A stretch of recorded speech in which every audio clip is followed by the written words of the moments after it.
Jon, you arrived here at Torrey 3 shots out of the lead on Sunday. Did you feel that this was going to be your day? I knew it could have been. I knew it could be, and I believed it. After I hit the driver on 1, how good that felt, and the second shot into 1, and making the putt, that is when I proved it to myself. I'm like, that pin's not a pin, you birdie. You don't hit it short right and then make the putt on that pin. That just doesn't happen. And I went to the second tee knowing, okay, this could be our day. Let's start well. And then, you know, after the bogey on 4, the birdie on 9, I just kind of strung along, you know, stayed there and started seeing people make some birdies and then make some bogeys. And after I missed the putts on 13 and 14, which making pars is never bad. There were good rolls. I told Adam, you know what, the one on 14, that was a good roll. It is what it is. You know, it's a good stroke, point of greens, late on the day, you might have bumped, whatever.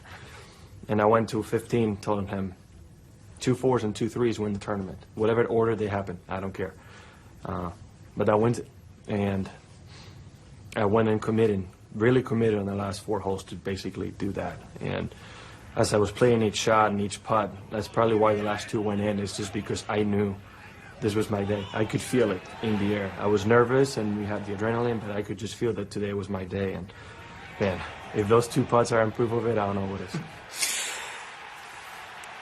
Becoming a major champion is obviously not easy. It takes a while and you learn a lot. What did you learn in the process to get to this moment? You know, I feel like a lot of times I've played a major championship thinking I need to play my best every single hole, every single shot of every single day. And that's just not the case, right? I've won tournaments in the past without having my A game every single day.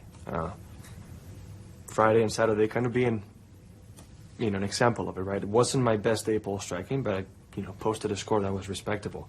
Today was a day when everything just was firing in all cylinders, right? And I think in the past I've gotten too caught in the fact that I need to make birdies, I need to make this, I need to make that. This was the first time in the U.S. Open where I was just accepting pars. I was like, you know what, put it in the fairway, put it on the green, and we'll move on. You make it or you won't make it, and then, you know, you go on. And I think that's why I stayed so calm. There's been moments where I've gotten frustrated, yes, like everybody does in the U.S. Open, it happens, but 99.9% of the time, I was confident and calm. And especially on Sunday, you know, I had performed on Sundays in major championships before. I knew I could get it done. I just had to be in contention, not a million shots back, right? I was kind of getting tired of those backdoor top 10s, and I wanted to be in the middle of the excitement coming down the stretch. And today I got my wish and I got it done. Your dad, your son, Kepa, born in April. You talked about calmness that you had out there. Mm-hmm. Is being a dad part of that equation as well? Yes. There was a shift that I felt within myself after the 3rd round of the PGA. You know, I finished poorly, I was mad, and I could have handled it better. And I got back home and I looked at my son and said, you know what? I've done a lot of things on the golf course that I regret. In the past, I always had the excuse that it helped me perform better. And I've always been a role model for people, but now I have a son, somebody who's dependent on me, who's going to learn a lot of things from me, like I did from my dad. This cannot happen. I cannot do some of the things I've done in the past that I truly regret. You know, I'm not happy about it. It's just sometimes you get caught up in competition. It's not an excuse. It's just I have to accept the fact that it happened. And that Sunday at the PGA was a very different round of golf mentally for myself. It was very much like today's. I shot 4 under as well, and, you know, I was calm.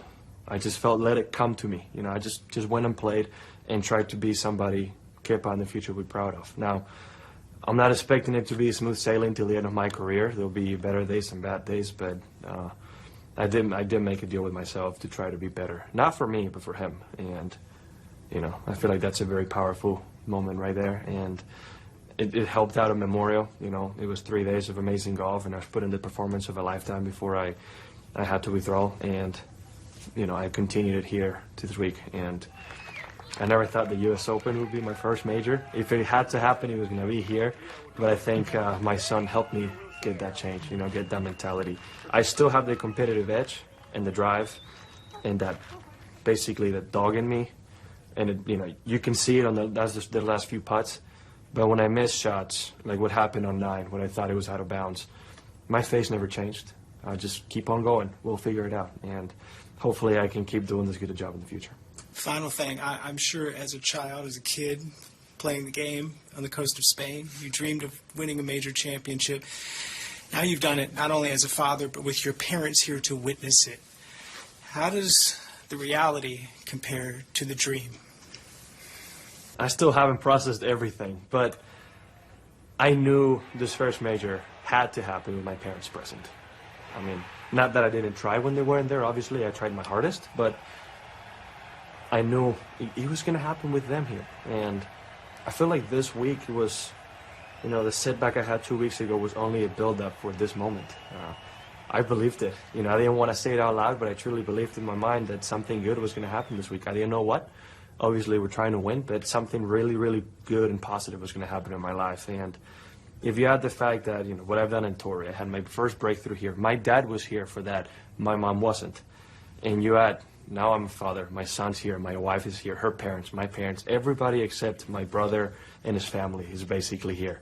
And I just knew he was going to be like that. And, you know, Father's Day in Spain is a different day, but I'm pretty sure he's going to celebrate it today like it was a couple months ago in Spain. And, you know, 3 generations of Rahm celebrating this at the same time. It's a pretty surreal feeling. Congratulations. Enjoy this. Thank you very much.